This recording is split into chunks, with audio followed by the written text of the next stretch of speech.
If anybody ever steals my boat, they need to look for the red dots if they go fishing in it. Be like, if it's a red dot, you're going to catch fish. Right. They're going to be upset that you don't have a hot foot. I know. I can't reach the pedal. So that's the problem. A hunter can't drive my boat because I have a hot foot. I have to use a net and push it to load it on the trailer. Let's do this. Well, no, I've done it. Have I not? I don't mind. Oh, I did it on somebody's. Use the net and give it gas to run it up and load it on the trailer. That's awesome. Yeah. I'm short.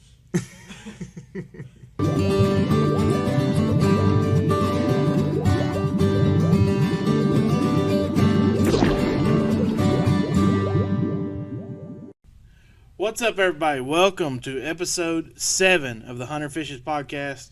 So excited to have my good buddy here with me, John Carroll, a.k.a. Mongo Fishing. Yes, sir. What's up, John? How are you, Hunter? I'm good. How are you? I'm doing outstanding. Thank you so much for being on the podcast. Thank you for the opportunity. You say this is your first one. This is. But you've had lots of YouTube. You've been in front of the public eye a little bit. Yes, sir. That is correct. So we're going to dive in just right off the bat. We know each other from fishing. Yep.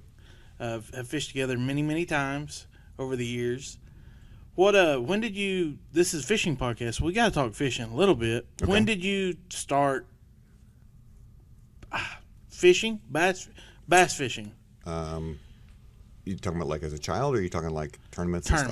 Tournaments. I started, so I was actually bored one day in 2017, looking through YouTube, and I found the old FLW Arkansas TV shows that used to be on. I don't think they were filmed anymore. But anyway, I saw those FLW Arkansas shows, and I watched 2 seasons, and then I decided I wanted to try this BFL thing and fish as a co. And so in 2018, that was my first attempt at a tournament, was fishing as a co-angler in BFLs. So the first time I remember, I'm sure I talked to you before that, but the first time I really remember, you had a hook somewhere in your head. Yes. And you came to weigh in with a hook just like buried in your face. Yeah, so that was I think 2019. I was fishing Lake Ouachita. I was running my old low boat at the time, and I had this spot that was pretty good for jerkbait fish, and I was throwing a jerkbait, and I don't remember why, but for some reason I was using a different reel than I normally use, and I just didn't bother redialing it in, and I sent this jerkbait a little far and ended up in a bush, and so I was trying to shake it out, and when I released, it went straight into my face. And so the very first thing you have to do when you have a hook in your face is see how deep it is. So I took a selfie and saw that it was buried completely, and so then I ran over. I knew that I couldn't get it out myself, so I pulled up some random dude, and I was like, hey, can you get this hook out of my face? And he's like, I don't feel comfortable doing that. And I was like, all right. So then I drove my boat to another dude. There's actually 2 guys. And the one guy says, man, we always come across the weird stuff when we're fishing. And I mean, not exactly, he used some other words, but we always come across the weird stuff when we're fishing. And I was like, yeah. And he's like, yeah, last time we were out here, we came across a guy who was shot. And I said, how do you come across a dude shot while fishing? And he's like, well, I mean, it's technically on the way home, but still.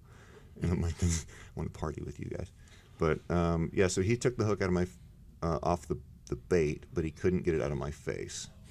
So I just left the hook in my face and fished the rest of the tournament with a piece of tape over the hook, and then had it removed at the ER that night. Everybody was like, who's the really tall, crazy dude that has a hook taped in his face? Yeah, and then the next day I fished the Mr. Bass, and then with the hook is removed, obviously, but it was a little swollen, but I'd forget about it, and I'd go to, it was cold, so I go to rub my face, warm my face up, and immediately remember that I had a hook in my face the day before, and it's all of a sudden painful again. So yeah, good times. Yeah, that was one of the first memories that I remember of you, and everybody was like, this dude's nuts. Why does he have a hook? Why is he still here? Yeah, he's just walking around like, hey, what's up? Having conversation. It went in my face at I think it was 8:36 a.m. is when I took that selfie, and it came out at 8:30 p.m.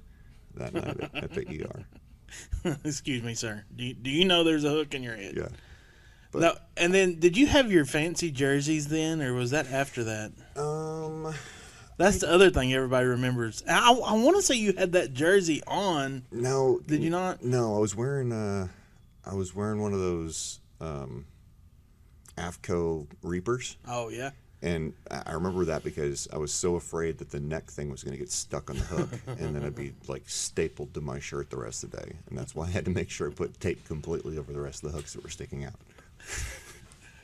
So now I'm remembering we fished one day, and I hooked a gar. Speaking of hooks, Yeah. and John's like, "Here, I'll get it unhooked." So you reach down there, and the gar shakes, and it hooks your hand, and now you're tied to the gar. Yes. And then you're like, "Oh no!" And you reach to get it with your other hand, and he shakes again, and now you have both hands Yes. around the gar, hooked, bound together, and the gar's shaking, and you're saying but not we good words, and we I'm need to laughing. go back to the original reason why I was so willing to take this hook out of the gar in the first place. It was a custom painted crankbait. That sir. was. It was. So I didn't want you to lose your You crankbait. sacrificed. Right. And you just and with me having both hooks in both thumbs, and then one pinky, and then also the other hook still in the gar. And the gar wasn't happy. Right. And you're holding it out of the water, trying to get it to stop shaking. And I'm like, And I'm stapled to it. we finally get the gar loose. I'm like, "John, let me pull this out." And you're like, "I think I need to go to the hospital." I'm like, "Well," and then we spent like 15 minutes deciding if we were going to the hospital or if I was going to pull it out of your hand. So yeah, it was like it was what'd you say? I said, can you do the line trick? And you said, well, I've only done it once. And I said, well, but you did it. You're batting 1,000. I said, we can try. And you said something like, well, but if I can't get any better. It can only go downhill. And I was like, yeah, but if you still mess up, you're still batting, 500, and that'll put you in the Hall of Fame. So let's try it. But because it was my right hand, so I had to use my left hand, which I'm right-handed, so I had to use my left hand to get the hook off of the bait, because you couldn't use the split ring pliers. Right. And that was a challenge in itself, just trying to use opposite hand to get the hook out of my hand or get the bait. And then we finally get everything done, and he puts the hook back on and catches a couple more bass. I don't think I caught anything else the rest of the day. No, but that hook caught more fish. Yeah. It was tainted. And I felt so bad laughing, but flavored. I had to because it was very comical. Oh, it was watch hysterical. Because you were laughing and in pain. Cussing. Yes, Yeah. yes. But it was a good time. I don't think you and I have had a bad time fishing yet. No, but I don't think we had any more hooks other than I think that was the only hook incident. Probably, but probably not. But it's the one I could think of. That one was pretty brutal. Stapled to a gar, all over a custom painted Bandit. Yes, that I don't have now. I'm sure. Yeah, you probably I'm sure I lost it the next time I fished. You probably lost it in a gar. Yeah, that I didn't grab a hold of. Yeah, good times. But you mentioned the jersey.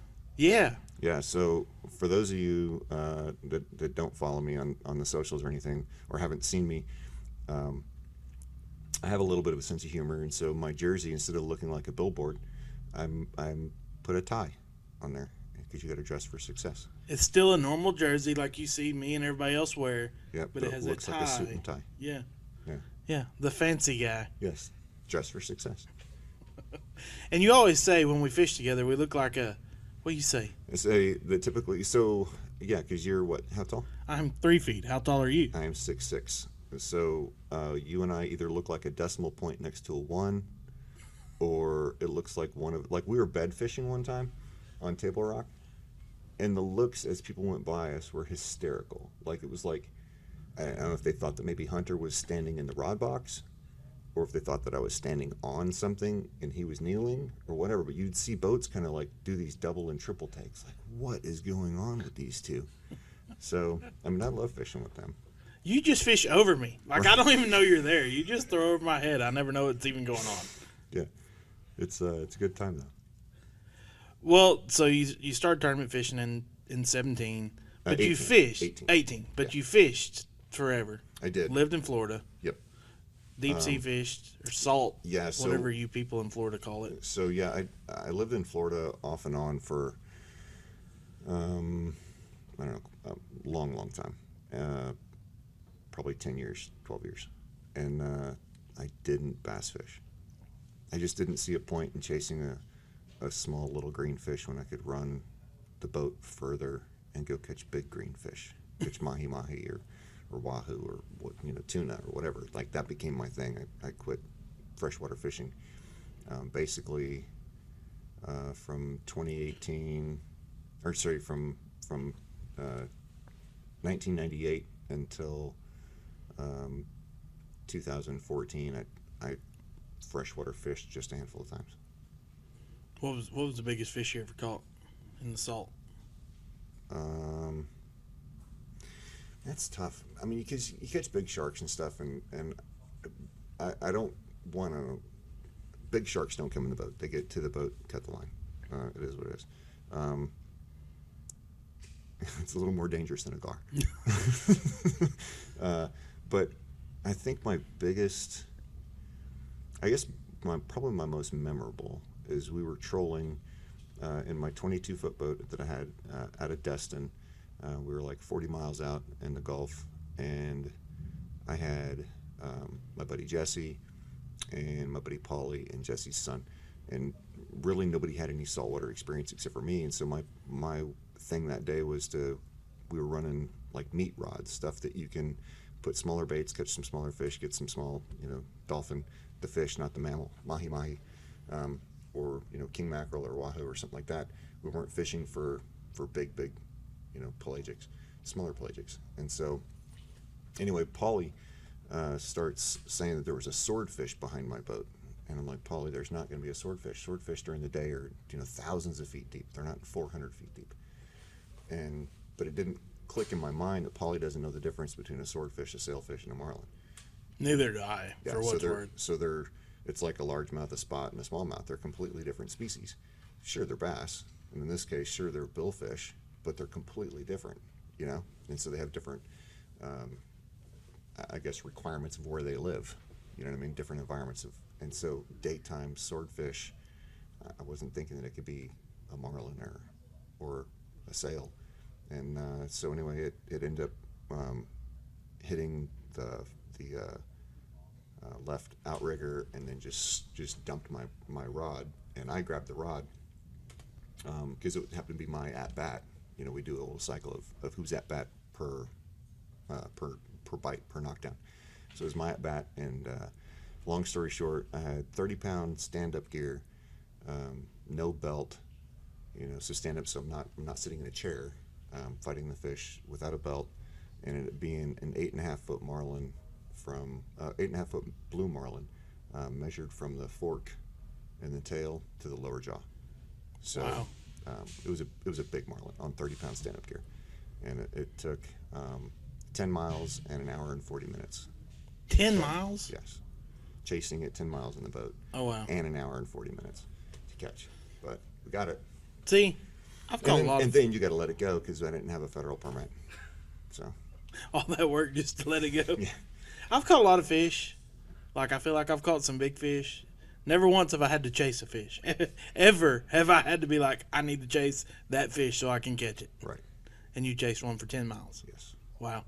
I mean, that's impressive. Well, they're a little bigger than bass. And then you brought, I know, I always catch very huge, nasty, rough fish. I feel like every time we fish, I catch a giant carp or gar or something. Right. So you had the fighting belt. Yes. And you brought it to me, and you're like, you need this in your boat because every time I go with you, you catch some monster fish, and you need a fighting belt. That was a fact. So Florida, this is a cool part, I think, of your story, and that I really enjoy listening to the stories of. What brought you to Florida originally? I may be wrong, but I think I know why you were in Florida originally. Yeah, so I'm retired military. I originally went to Florida. I was stationed at Patrick Air Force Base and Kennedy Space Center. And at the time, my job was explosive ordnance disposal, which is the military's version of the bomb squad. And being stationed there, you're NASA's EOD team. So I was NASA's bomb squad basically. Got to hang out with You- astronauts and Well, no, it's the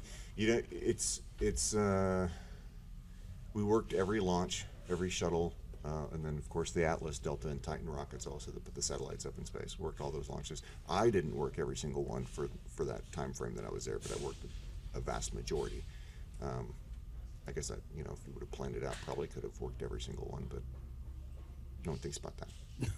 Just think I worked here. that was just a normal thing to being yeah. around the space shuttle, right? Right. It wasn't that big of a deal. So yeah, I worked a bunch of launches, and then unfortunately the last launch I worked was the Space Shuttle Columbia that came apart over East Texas and West Louisiana in 2003. So that was the last shuttle launch that I was part of putting up, and then it came apart. So unfortunately I had that experience of doing the cleanup of the Columbia also. So Gotcha. two totally unrelated things. I wasn't responsible for anything with it coming apart. Let's not get that twisted. But yeah, as bomb techs, we have to be there on scene during launch, and so that's why I was part of that launch. And you served I did 25 years. how many tours overseas? 7. And you're the crazy guy that wants to go get a hold of a bomb and make it not blow up. I mean, it's not crazy. It's just it's a calling. You told me one time you're either right or it doesn't matter. Yeah, it's no longer your problem. So That's- what you got to look at. Yeah, it's the calmness that it must take. Yeah, Like so, I never thought about the research end of it, but you research everything. But it's because of your background, the research you had to do and the studying you had to do. yeah, so I nerd out on the dumbest things now. Just because, like you said, I wanted to know everything about everything because you can't be wrong. Like a mayfly hatch. Right. Fishing. So You know everything we there is to turn this know in- about a mayfly hatch. We turn this back to fishing, exactly. So Hunter and I had this discussion 2 years ago about mayfly hatches and fishing mayfly hatches, and then I found one on Lake Millwood in practice, and it turned into be something pretty good, but it died on me before the tournament. And so I researched as much as I possibly could about mayfly hatches, and I wanted to know the different species in Arkansas and how long their life cycle is and how long they're going to be out of the water and all this stuff so I can play it to my advantage. And then a week later, or maybe 2 weeks later, back on Millwood for the TBF, and I took 4th. And that you were And I was like, the only person fishing a mayfly hatch. you're asking me questions. I'm like, John, I don't know the hatch. Brim eat them, bass eat the brim, fishermen catch the bass. Everybody's happy. Yeah. You're like, well, there's several species. I'm like, John, stop there. It's a mayfly. I don't know. And these questions, and you're like, well, I've been researching. Yes, obviously you have, because I have no idea at this point. Right. I just have to, I don't know, I have to nerd out on stuff. If there's something that gets in my head, I need to know everything about it. Did that come from the background of having I think so. the schooling? Yeah. I'm sure it's pretty intensive. Yeah, I mean, it's a long school. It's like 9 months. And it's one of the toughest ones in the DoD, both physically and mentally. Really. So, but it's totally worth it. You were able to. You may not be able to answer this. You're able to work with the Secret Service a little bit. Yeah, so, yeah, with that job, we work with a bunch of federal agencies. You get a chance to work with the Secret Service, the ATF, the FBI, I mean, you name it, all sorts of different 3-letter agencies. Really cool. I mean, neat opportunities that Yeah. the normal person never even Exactly. knows exist. Right. Some of it's Really really, neat. really cool. Yeah. But, some of it I can't. Talk about. Right. Yeah. It is what it is. That's why I think he's so cool, because people are like, I can't. If I tell you I have to kill you, and John's like, seriously, if I tell you I have to kill you, No, I'm not like that. But it's just there's some stuff I can talk about, and there's some stuff that I obviously can't. And then, but not knowing everybody in the audience, it certainly makes me a little more shy about sharing Absolutely. who I've worked with. And I'll leave it at that. Or worked with, worked for. Right. But- So recently, let's get back to recent. Okay. You went on a excursion. You've been out west. Yes. I actually, this first day I've seen you in roughly 6 months, 7 months probably. It's been a minute. Lots of hiking. Yes, sir. That's your new deal you're enjoying, is a lot of hiking. Is that correct? Yeah. So I went out in September. I went out to Arizona to go visit a friend and to go skydive. And we were going to skydive over the Grand Canyon to remember a buddy of mine that's on my bracelet here, of my buddy Brian that was killed. And so we're going to go skydive at the Grand Canyon on Brian's death memorial, if you will, right? And it's Arizona, okay? And we were canceled due to rain, and so we went for a hike. And then the next day we were canceled due to rain, so we went for a hike. And so 4 days of rain, either where we were or where we were trying to go. But basically, we were shut down for 4 days. We couldn't do anything, so we just went hiking. Because what else are you going to do? You know what I mean? We're trying to just go skydive. So the 5th day, our last opportunity that we can go do this, call, check, and they said, "Yep, everything's good to go. You know, we're good for jumping." Sweet. So we're loading up the stuff back in the vehicle to drive over there, and they call and they said, "Never mind, the FAA shut the runway down, so you can't jump." So I just spent another day hiking or whatever. And ultimately what this did is, for the first time in a long time, the desert didn't feel like it was going to get me, right? I mean, having 7 combat deployments, the desert did not feel like a safe place for me. But all this hiking in Arizona, it's not the Mideast. It's, you know, it doesn't look the same. It looks different, but there are some areas that are very similar. But obviously there's no saguaro cactuses in Afghanistan. But some of the mountain areas look very, very similar. And so I'd go on these hikes, and it was kind of therapeutic to realize that no one's going to shoot at me. You know, that I can finally relax. And honestly, the thing that relaxed me the most was my friend that I was visiting. She had a Shih Tzu, and I would catch myself on these hikes, you know, like we'd stop, take a break, and I'd take a knee, or I'd start, you know, trying to set up some sort of security, and I'd pay attention to, you know, like who's walking up, and I'm like, dude, you're in Payson, Arizona, you know, and I have to teach myself and convince myself to relax again. Well, I asked her if I could walk her dog on the trail, and the reason for that is because out of every patrol I ever went on in anywhere in the world, I never once had a Shih Tzu. I mean, serious. Had there been a Lab or a Belgian Malinois or something like that, and maybe I wouldn't have had that same sort of little comfort. But because you see those in war zones, but I never saw a Shih Tzu, and so I was like, let me walk Rocky, and you know, I'd feel him like tugging on me or whatever, and I'd look down, like, yeah, well, you're totally in Arizona. So safely in the U.S. Yeah, and it really helped. So then I came back here, and it just, something was saying you need to go back to Arizona and hike more and just, I don't know, heal, if you will. So that's what I've been doing, hiking just as much as I can. And that's a lot, in case people are wondering. Yeah, because you told me earlier. Yeah, I don't want to get into all the numbers and stuff, but it was a lot. Whole lot. A whole lot. And part of the reason behind that is because I have a handicap placard, and it says that I'm not supposed to walk more than 100 yards. And I noticed there in Phoenix that I can't stop at the closest parking spot at Walmart and walk to the closest register without breaking that. And so if I can't go to Walmart without breaking my handicap placard, maybe I should just ignore that doctor and pay attention to my body and let it tell me when I need to stop. So that's what I did. Awesome.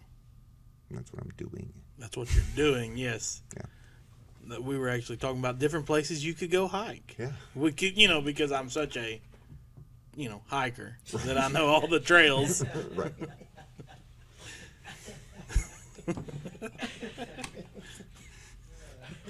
No, you got one leg up on me.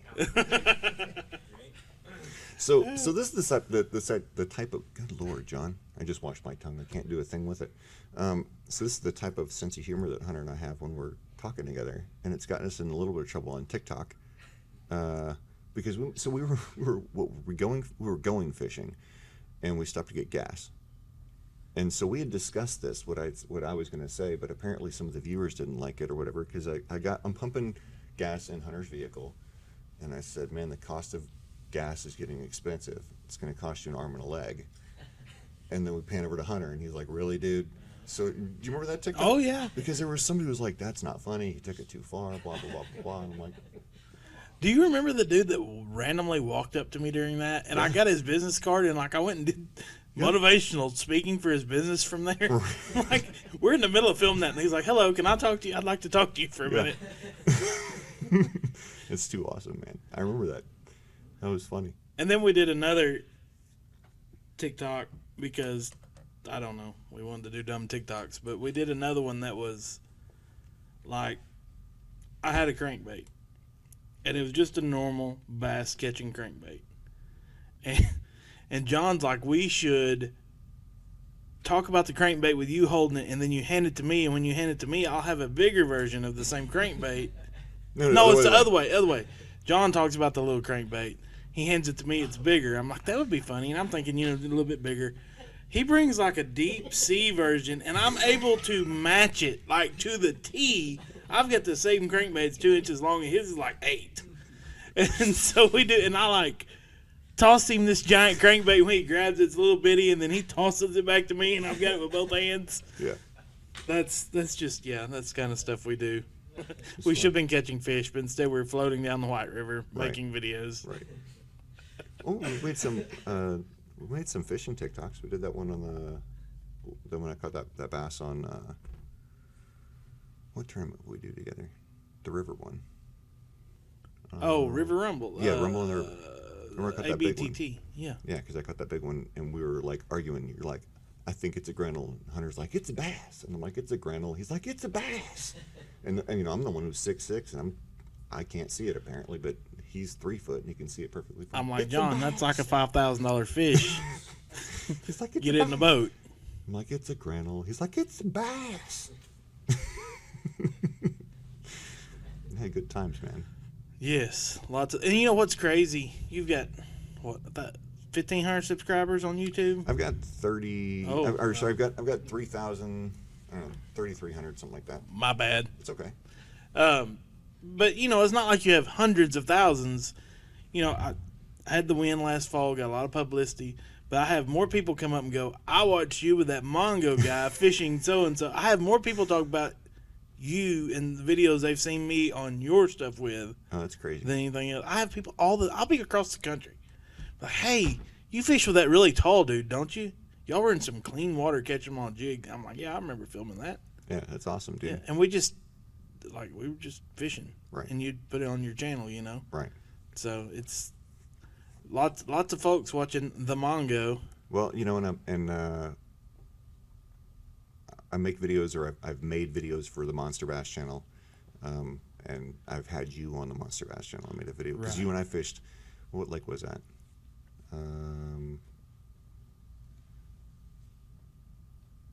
What lake was it? You and I fished. We were throwing chatterbaits all day. Nimrod. Yeah. So this is the coolest story ever. So we're fishing, and he's catching fish, and I don't think I've caught anything yet. And Stephen Browning pulls up, and Hunter and Stephen were talking because you had just got done doing Eufaula or something like that for the MPFL, and so he was congratulating you on your check or whatever it was, something like that. Right. I don't remember, but yeah, and then to that extent. Yeah. And then Stephen Browning leaves, and Hunter and I pull into where he was, and I catch a 5-pounder on a chatterbait, and Hunter's like, dude, you just caught a 5-pound bass behind Stephen Browning on a chatterbait. And look at you go. I'm like, yeah, and that's something that'll never happen again. Ever. That right there just tells you claim to fame. Yep, and that's my one thing. But yeah, it was a good time. So let's talk Only because this was brought up beforehand, I forgot about it. Let's talk random hobbies. What Yeah. random hobby have you had, John? Um.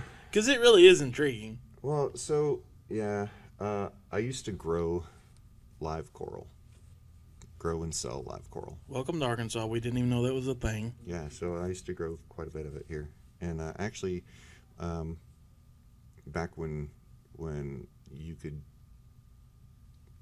sell it easily on Facebook, before Facebook started regulating it. These were all coral that were grown here in the U.S. None of this was imported illegally. None of that stuff. This is stuff that I had grown myself, that had been aquacultured. So it means that it had come from someone else, grown here in the U.S.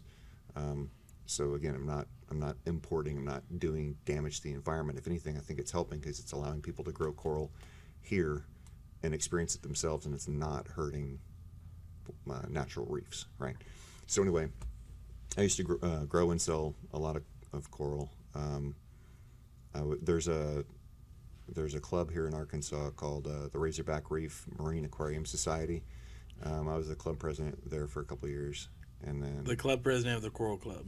yeah. So yeah, there's it was yeah, we were the largest aquarium club in the state, so fresh or saltwater at the time. This is wild to me. Yeah, Like, but that was pre-COVID. So COVID shut down the opportunities for, because the club, we'd do monthly meetings, and people would like trade stuff, trade corals back and forth. The club would buy coral. We'd be able to split that and share it so people can grow it more and blah blah blah blah. Again, that was pre-COVID, and then I think I quit as the club president probably in 2019. all that bass fishing got in the way. It really did.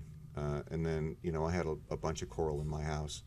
I was out on the boat one day, and Jennifer called me and said that my lights had fallen in my tank. And so they somehow fell out of the roof and crashed into my 125-gallon tank and cost me about 10 grand in livestock. So, Golly. So that stuff's fairly lucrative. yes, it can be. But just like anything else, it's not something you can just jump into. Right. I'd been in the saltwater hobby for years and years and years. So, yeah. You have any other weird hobbies I don't know about? Not that I can think of. I What do you consider weird? I was hoping you were going to be like, yeah, also, I don't know. Yeah, no, I can't think of anything else. Enjoy bird watching. I like to. Lately, count cardinals. Lately, there's been a lot of photography, a lot of flowers actually. Really? Yeah, because I've been hiking in the desert, and spring in the desert is gorgeous because everything is starting to bloom. So, yeah, I did a lot of hiking and taking pictures of just random flowers because I could. You got to find beauty in the small things, man. That's right. Sometimes it's a little crankbait. Sometimes it's a little crankbait. It's true. It's never a Ned rig though. Those things are ugly. Oh. So, let's talk fishing a little more. Okay. I think everybody that knows me knows I love throwing a finesse jig. Yes. You hate throwing a jig, period. But Unless it's a swim jig. unless it's a swim jig. But I've tried to change your mind on that through the years. Yes, and you've been pretty successful, because it's. I mean, I know a jig is something that catches fish everywhere because a crawdad lives in every body of water in North America. If it's a natural body of water, it has crawdads. That's another one of those research topics that you were sending me stuff on. It really is. Arkansas has 60 species alone. Can you name them? 50. No. Bob, Fred. No, seriously. No, maybe it was 56. I don't remember. I haven't done my research on it in a minute. I've been hiking. I haven't thrown a jig. But anyway, so yeah, I know that a jig works everywhere because there's a crawdad everywhere. There's not going to be shad in every lake. There's not going to be herring in every lake. There's going to be a crawdad in every lake or stream. That's right. So, and a jig can resemble a shad or a brim or a crawfish. It can, but it's most of the time it's a little creature crawling across the bottom, a little crawdad. That's why most of them are little crawdad trailers. You know what I mean? Right. And I'm just not a fan of throwing them, even though I know they work great. But you were able to convince me, especially with the finesse jig. You still can't get me to throw a Ned rig, but it's not going to happen. But yeah, you got me throwing jigs, and that got me. It kind of put a challenge in me that I have to just throw this until I get used to it, until I like it. And then I kind of did the same thing with the swim jig, and that's because I saw put on Flanagan Fife, who put on a freaking clinic on Dardanelle one day with a swim jig, and I was on the back of the boat just watching in awe all day long. I couldn't even tell you how many fish he caught, but he caught a ridiculous amount of fish with a swim jig, and I was like, I need to learn this better because he's just putting on this clinic. And so I did a lot of that, and I got better with the swim jig, and then now I feel more confident with that. I feel more confident with the regular jig. And it went farther than that with the swim jig. Our buddy Danny at Brazzalo. Yeah, so I asked Danny to create a custom color for me one year, and he created it, and then he posted it on Insta, I think it was, and people were like, I'd like to buy that, and he's like, sorry, it's a custom color.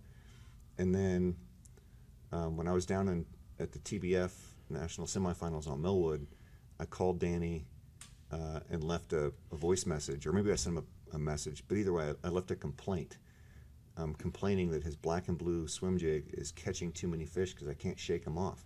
I wasn't able to shake fish off in practice because they just kept choking it, so I left a complaint that it works too well. And so he called me back. He's like, dude, that's the funniest complaint I've ever heard. And then he's like, but while I have you on the phone, can I sell this swim jig that, the custom color I made for you? And I was like, well, I don't know. We discussed it a little bit and the name and all that fun stuff. And I was like, yeah, dude, do it. If people want to buy that color, then they can, let them buy it. So that's kind of how that came about. And it's named Mongo's Minnow. After the one and only Mongo fishing, yeah. And Mongo that was my call sign way back in the day when I was a bomb tech. So. Oh, really? Yeah. I didn't actually know where that was from. Yep, that's where it came from. I thought it was just because you were so tall. That's where it came from. Yeah. There's more to it, but we won't discuss that on here. So you went from the guy that can't throw or wouldn't throw a jig to having your own signature colored swim jig. Yes. Yeah. And catching all the fish on the jig. Not all of them, far from it. But, yeah, no, you taught me a lot. It certainly boosted my confidence in it. It's I can't thank you enough for that, that's for sure. Man, hey, I'm just fishing, man. Right. Hoping somebody learns something. Right. What is that your favorite technique now? It's up there. I mean, if you give me an opportunity to fish a mayfly hatch, I'll do that year round. But that's not really a technique, though. Well, but that totally is a tech. There is a technique to fishing a mayfly hatch. That's true. Because if you guys haven't fished one, it's so mayflies, they'll come out in the millions, and they'll stack up in the trees directly above from where they hatched. And when they're hatching and when they first reach the surface, they're just a buffet for bluegill. And so you'll hear the bluegill snapping and popping and whatever. And then when they're doing that, the bass will start coming in and feeding on the bluegill. So the mayfly hatch technique, if you will, what I like to do is throw a frog into the tree and get it stuck. I'm not trying to throw it underneath the tree. I'm throwing it into the tree, and then I'm shaking my frog loose, which then knocks a bunch of mayflies on the water. Did you do? I have to know. And then I throw my frog in. Did you screw up and throw it in the tree, and that's how this started, or did you do it on purpose? No, I bumped the tree with the boat, and it just covered my power poles and engine in mayflies, and so they go everywhere. You know what I mean? And so that's kind of that, and then as you try to a person with my skipping abilities, as I attempt to skip under a tree, I'm guaranteed to get stuck in that tree at least a time or two, because I am not good at skipping. So it helps. It helps to suck at casting. You're too tall to skip. Yeah, that's what they tell me. But yeah, so you get it stuck in the tree and you shake it. All the mayflies fall in. Not all, but a big chunk of them. And then you your frog comes flying back at your face at like a Mach 1,000. You duck, reel it in, zip it back underneath the tree again while all those bluegill are still popping on those mayflies. Catch yourself a big bass. Repeat. Well, wash, rinse, repeat. Do it until you can't do it. What's your favorite body of water? Fresh water. That's tough. I don't know, man. I really like Greer's this time of year, but you couldn't pay me to fish Greer's in the summer because it just gets too ridiculous. So then I really like Hamilton too, though. I don't know if they're my favorites. But they're both fun. I really don't know what my favorite is. Your favorite's wherever they're biting. That's where your favorite should be, wherever you can catch fish. Yes. Which I've not caught a bass this year. I know. What in the world? You even tried. I know. I tried once. I tried a couple days ago. I caught a white bass. Hopefully by the time this airs, you will have caught mini bass. A bass fish. Yeah, a bass fish. That's right. As Eric calls them. So, I guess the first time we fished together was during the pandemic. Yes. When everybody said don't be around anyone. Yes. And, there was a group of us that was like, hey, let's all fish tournaments, even though nobody's having tournaments. Yes. And we're scared that they're going to get on to us because we really didn't know what in the world was happening. So we socially distanced on boats. Put it together, but we said put in where you want. We're going to meet at a point. We're doing this only with people we know because we're not even going to see each other to weigh in, and cheating would be really terrible for, like a $150 prize. But Cheating would be terrible for anything, but yes. But for real, this was perfect. This was the perfect tournament setup, in my opinion. Yes, put in where you want, when you want. You don't even have to be there at daylight. You just had to let people know you were coming. Yeah, you're text me for showing up and paying your entry fee, and don't leave. If you're like, man, this is terrible, I'm going home. Find me and give me your $20 because that's all we were doing. Don't just leave. Either find me or come to the designated meeting point in the middle of the lake and give me your money, and we're going to weigh fish, and somebody's going to get all the money. Mm-hmm. And we did this every week during the week because, nobody worked. Nothing. Everybody was off to fish during the week. Yeah. So we did this, and the first one, I'd done a few, I think, but the first one I did with you is on the Mongo page, and we went to some secret squirrel stuff right off the bat, and I wouldn't let you film anything. Right. We caught a pretty good limit. We start the video, we already have a limit. Yes. I mean, whatever. But that's important. But we won. Yes. It went a long ways with the fish that I was not allowing you to film went a long ways towards winning. But regardless, we start the video. We had a lot of fun. First time we had fished together. Oh, it was a blast, man. I was catching fish on jerkbaits. You were catching them on a Carolina rig. Because you caught a hybrid on a Carolina rig that day. Yes, I remember that. Because I thought it was the world record smallmouth. Yes. Because I caught a hybrid on a jerkbait just a few casts prior. Because I was thinking the same thing. I was so excited for this monster smallmouth. And that was the deal. We were at Greer's Ferry. There's no hiding that really without going to North Arkansas. Nowhere else to catch smallmouth consistently in Arkansas, and that it was smallmouth only. There was some tournaments to fish on the weekends, but we were doing smallmouth only, so everybody had fun and just go catch as many smallmouth in best 5 as you can, and that's what we focused on. Man, those tournaments helped me so much with that lake, because honestly, I never went to the lower end prior to that. I had no need to. Yeah. Because I didn't know the smallmouth. I didn't know why go. I mean, I still had that 17-foot aluminum, and it'd take me 45 minutes to go from takeoff to the dam. And so, we could put in anywhere, but I had never learned that lower end because why would I? And it's changed since you've been home. It's changed. Smallmouth are playing a lot bigger role at Greer's now this year than I've ever seen. But there was no point in the tournament to go to the bottom. Right. Because most of the time, largemouth win, and they were on the upper end. They had the 12-inch minimum for spots and smallies, and they had a 15-inch minimum on largemouth. Right. And so 5-keeper largemouth wins. Trumped every time. Yep. And so everybody stayed on the upper end, and that's why it's so much fun to catch smallmouth and something we don't get to do in Arkansas. We're having smallmouth only tournaments, so everybody gets to have fun, and nobody has to be faced with a choice to either win or have fun. Right. We're going to do both. Right. And do that was, I guess, 2020. This is the first year that those smallmouth have been on that same stuff really good.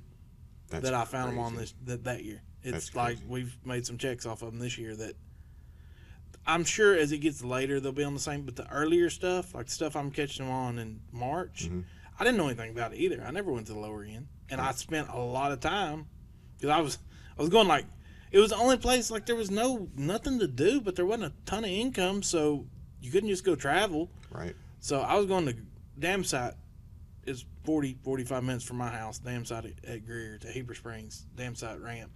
And I was going like 3 or 4 days a week. I mean, we didn't have kids yet, and I was just going to Greer's all the time. Right. And all I did was learn the lower end. And that stuff that when I finally clicked and how I caught them on that lower end early pre-spawn stuff has not, like the next year, 21 and 22, it's like, oh man, I'm fixing to wreck them.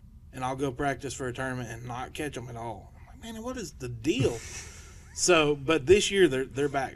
I think it's the high water because the last 2 years hadn't been just super high. But man, they're where they were 3 years ago. Remember last year, Hunter and I did a little we're gonna fish for lunch derby, and on Greer's, and I was really confident that I was gonna do well. I think I caught one keeper all day, maybe, or no, I came in with 3, but 2 of them were Kentuckys. Oh yeah, I remember that. It was so bad. I was like, this is I horrible. love lunch derbies because even if I lose, I get to go eat lunch somewhere. Yep, good times, man. But yeah, yeah. so the very first time we fished together, we won that little derby. Yeah, I had a good time. not a lot of weight, just a great old Arkansas 10 or 11 pounds of smallmouth. Right. And then we fished there a couple times since then with the same thing, like, hey, don't record this spot, but we can record that spot, sort of thing. I remember one time you made a cast and you caught like a 4-pounder, and you're like, I don't think I'm gonna want this on YouTube. And then like a couple casts later, he catches like a huge walleye on the same exact cast, and he's like, I don't want this on YouTube. I remember exactly where they're at. I was there the other day. I went there the other day. When I first got a GoPro, I was like, man, time to grow the socials. I'm going to start recording everything. And I remember recording like several tournaments on the river and winning 2 or 3 of them. And then I get home and I start editing, and I'm like, I don't want that on there. I don't really want that spot on there. And I'm 3 days in and don't even have any fish catches that I want to show. And I'm like, well, there's no point in recording locally, I don't guess, because Right.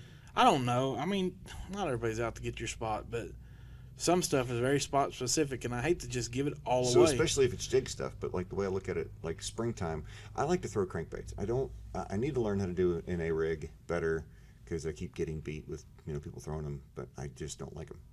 But I need to make myself do it. And so wintertime, when everybody else is out a-rigging and jerkbait, and I'm throwing a crankbait, and it's cashed me some checks, and I see a lot more people in my stuff that I used to fish. But what they don't realize is why. It's so hard to set it. Yeah, catch somebody else's fish is terrible. Right. I mean, I can show you where I'm fishing and what I'm throwing. Doesn't mean you're going to catch those fish. Right. Doesn't mean you have why are the fish there that day? It just means That's the important part. That people that I don't have to give that part out. Right, but the problem is when you roll up on that something that's very distinguishable, Right. a dock, a building, something in the background, and you're like, I know where that's at. Then you roll up on it a day you need it for a tournament, and there's some goofball that doesn't know what's going on. That's true. That watched it, that's sitting on top of it. And you're like, man, I wish you'd get out of the way. Right. And he just ruins it all. It's true. And that's, It is I a don't gamble. know. There's a little bit, maybe I shouldn't be a secret. I love going out of state and filming. I'll show you everything. I'll show you anything you want to see. Just the stuff we got fish locally here every week. I hate showing everything. Right. Now I've thought about doing that too. Is just hiding more stuff. But again, most of the time for me, it's all about why am I there in the first place. Right. If the person hasn't figured that out, then it doesn't really do them any good. And when we started fishing together, it was something I really struggled with because I'd already had that moment where I was like, the GoPro doesn't go in the boat until I go to a lake I don't know. Right. And then yours is like strapped to your chest, and I'm like, oh no, he's going to record everything. But it hadn't been bad at all. No, it's not I'll that just bad. tell you, I'm like, hey, put that away. Right. Yeah. But that's another reason why I enjoy like recording with you and fishing with you and all that stuff. Is like, I know we've had a blast on several places, and sometimes we can film where we're at, but we just can't film how we got there. Right? Because then it shows you how, where the place is. Right. And you'll understand. That one spot that you and I wrecked them on a little frog and a flipping bait. Oh, yeah. On that one specific tree. Yeah. And we cut our limit sitting in one spot. Yeah. We did that several times in that one spot. That was so good that and you can film it, show that all you want. No one's ever going to know how to get there. No, there's 150,000 of those.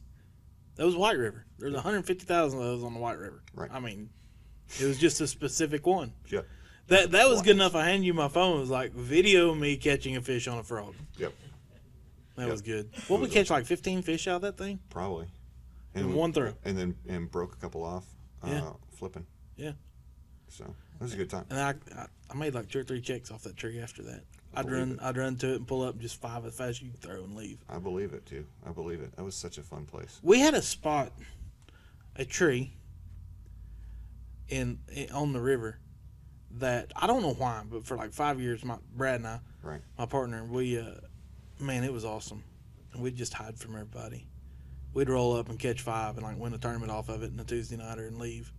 And it hadn't been like that in 2 or 3 years, but it was such a, like if somebody was around, we'd never go to it. Right. And if there was a boat coming, we'd leave. Right. But man, it was so good. I don't know. I have no idea. There's 500 of them in Little Rock on the river, and they just like that one. Yeah, that one. And it was Brad. He was like, "We ought to hit that." I'm like, "Dude, we've hit 10 of those." He's like, "Let's hit that one." We called a limit the first time we hit it. Like won the tournament, I think, or right at it. It's like, man, that's a good one. I wonder if they'll be there again. And for like 5 years, they were there every time we pulled up and dropped trolling motor. So that's one thing that I've started doing the last couple of years is every time I catch a fish, I save that spot on my fish finder. So Greer's, for example, if I'm working on the bank in Greer's and I catch a brown fish, I save a brown fish. If I catch a spot or a largemouth, I save a green fish. And then what I've started noticing is I'm starting to pick up patterns of stretches of bank that they're constantly sitting on that I may not remember. Right. But I can look and, hey, I've got 15 fish saved on this one small section, from all these different trips. Maybe I should fish that section. You know what I mean? Or like do the same thing on Hamilton, and you might see one dock with just start getting a bunch of pins on it. And I know there's always a fish on that dock. Right. Or whatever. So it's starting to help me. The only reason I did it is because we did the Anvil Jaw championship on Bull Shoals. Yeah, and I'd never been to Bull Shoals before. And to me, that lake just all looks the same. Mm-hmm. And what I was doing early in the morning during practices, I was running, spot to spot to spot, chasing shade lines, throwing a buzzbait and whopper plopper and stuff like that, primarily buzzbait. And again, marking when I catch, green fish and brown fish. And then come tournament time, I had an idea of which of these coves I wanted to run to and which ones I was just going to skip because they just weren't worth it. Because again, they all looked the same to me, and on a lake that I'd never been to before. And I was actually able to start patterning where I was picking up fish based on like channel swings and stuff, looking on my map later, going, this is... I get it now. Yeah, I see why they're here. And then I was able to run that on the second day, or run that pattern, the channel swing pattern that I had picked up on, that I learned, if you will, by looking at all my marks. See, the lakes I don't know, or the out-of-state lakes, I make very detailed because I don't remember. It all runs together. Like, I swear Grand Lake and Lake of the Ozarks could be the same lake. Like, I'll be thinking about it and be like, all right, I'm going to go here. And I'm like, man, I'm 250 miles from there. Right. But I'll have, like, a detail. It'll be like tree with whatever, stump. Or I'll have stuff like that because I learned the first year I started traveling, I had waypoints. And I was excited on year 2. I'm like, I'm going to go to this lake and I'm going to catch them because I had this stuff. And I get there and it's just a waypoint. I'm like, I don't even remember why did I waypoint that? So now I make notes on everything. Well, I got that boat from Horizon, and it was an MLF boat, and it had, I didn't know this at the time, but it had, like when I come across a big stump that's going to, rip off my lower unit, I put a stop sign on my chart, and that way I know, don't go over there. Stop before you get to that spot. And so every time I see one of those big scary stumps on, like Dardanelle or something like that, someplace that, I put a stop sign. And And then I took my boat to, I don't remember where I went, someplace out of state. Oh, I went to Tennessee. You know what? I went to Tellico Loudon, where they just did the Classic. I went there, and I found all sorts of stop signs.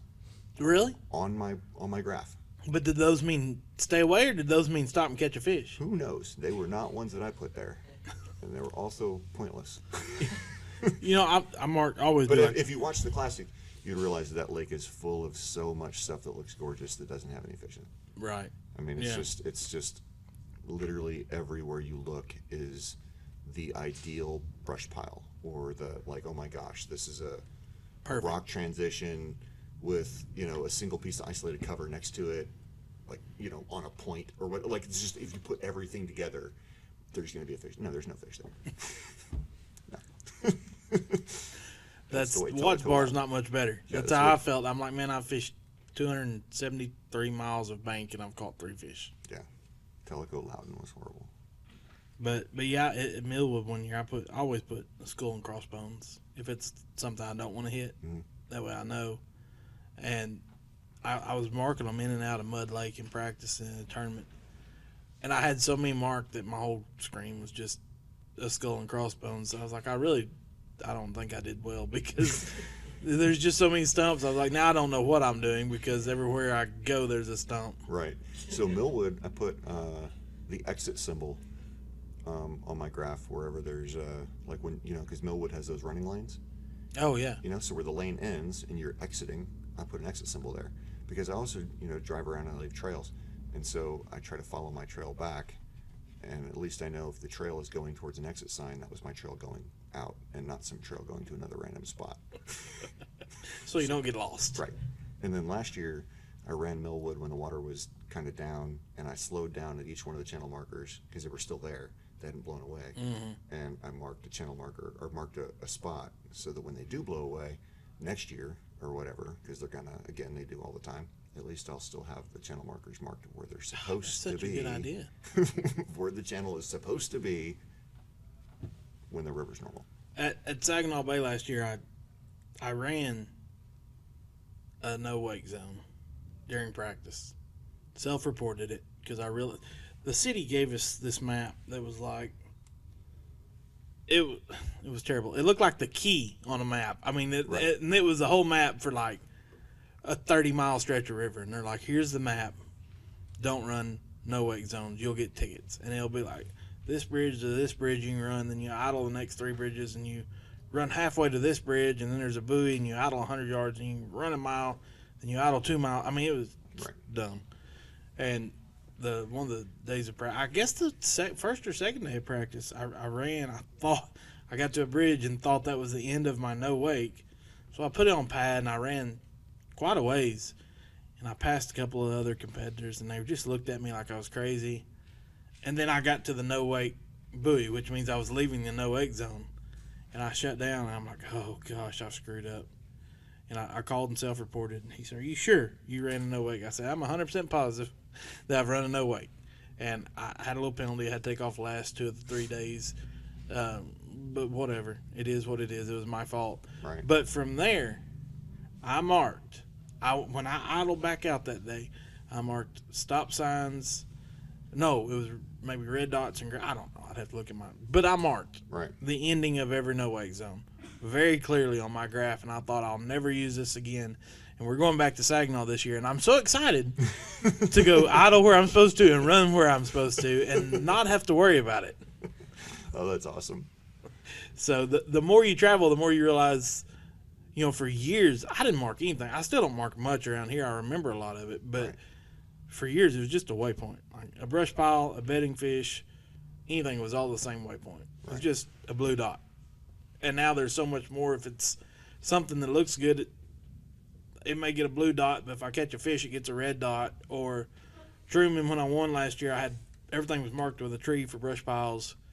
But every time I caught a keeper out of it, practice or tournament, if it was a brush pile that I hadn't already caught a keeper out of, I changed it to a red dot instead of a brush pile. And then by day 3, you could look back and go, all these red dots are where the keepers came from.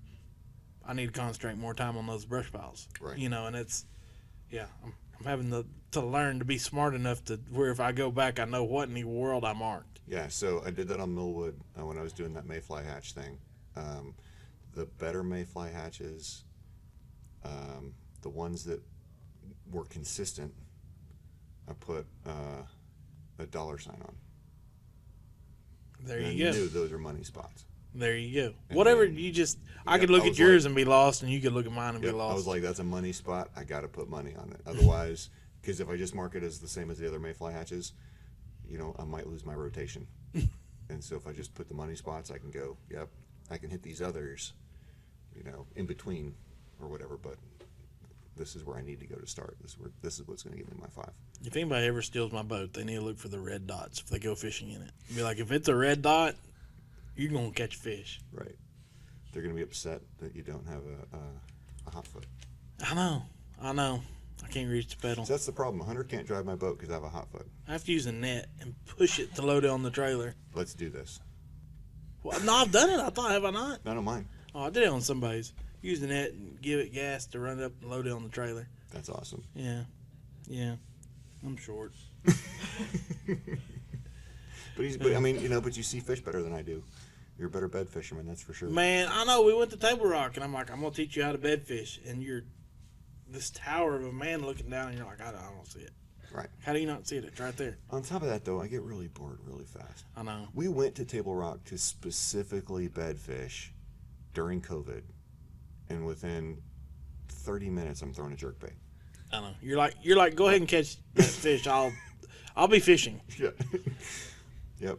I caught several. That's why I like forward facing live scope so much now, because it's like bed fishing all year. You're like, Right. I see a fish, I'm gonna catch that fish. You had it, but you weren't experienced in it yet. Because remember when we were leaving one of the spots, and you're like, "Oh man, there's some crappie. I wish I could catch them." And I was caught like, a smallmouth. And I was like, "You have your forward facing, like try it." Remember you backed into a parking spot and you put your power poles down so that they wouldn't. You call them your engine protectors. Oh yeah, so it you wouldn't bump could the drift. dock. Yeah, you drift back and forth, and it would bump the dock and not your engine. Yeah. And which I thought was genius, also. But Hey, when you tear stuff up a lot, you have to find ways to not tear stuff up. right, that's yeah. You've showed me some impressive stuff with driving boats. That's for sure. You've shot through gaps that I didn't think were possible. That was you with me at Dardanelle, wasn't it? When It I was. ran that, Yeah, and I tried to film it, and it didn't come out. you were probably shaking too much. No, I was totally down for it. It just didn't come out very well. It when I turned off the camera, it corrupted all the files, so I lost that whole entire day. That's one thing about John, man. With your background, I can't really scare you. You're like, bring it on. I've seen worse.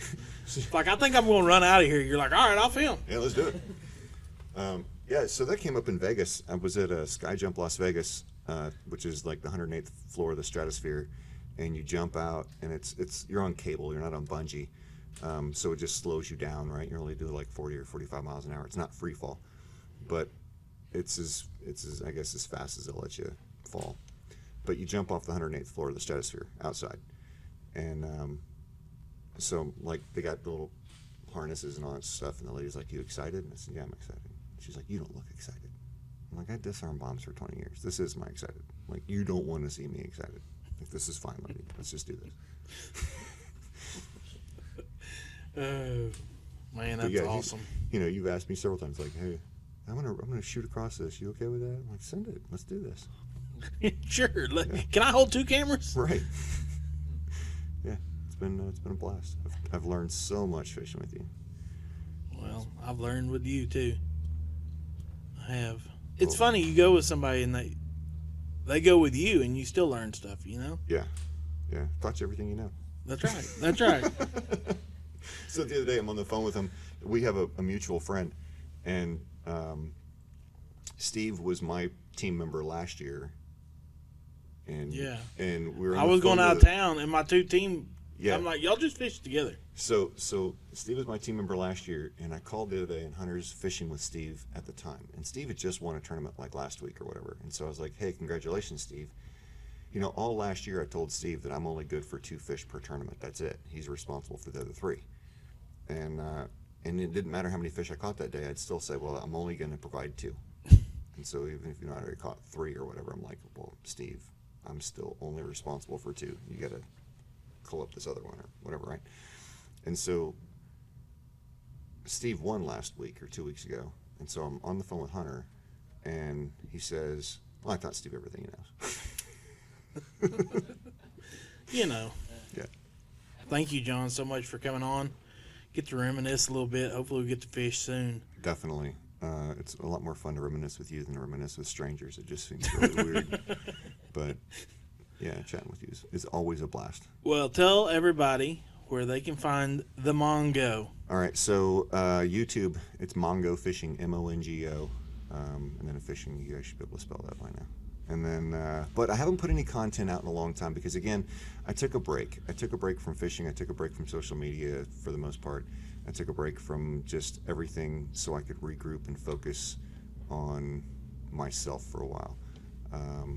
And so there is more content coming on the Mongo Fishing channel. It's just, if you look right now, there hasn't been content in a while. And that's because I had to fix me. And that's explained, actually, in one of those Mongo videos that you talk about that. I can't fix the world till I fix myself. That's right. Also on socials, right? Yes, Mongo Fishing on Insta and on the book faces. And then, of course, YouTube. And TikTok. Oh, yeah, and TikTok. I haven't made a TikTok in probably a year also. No, we need to make another stupid TikTok. Yes. Thank y'all so much for tuning in to episode 7. Go find Mongo on his channels and check out Stick 5. And we will see y'all later.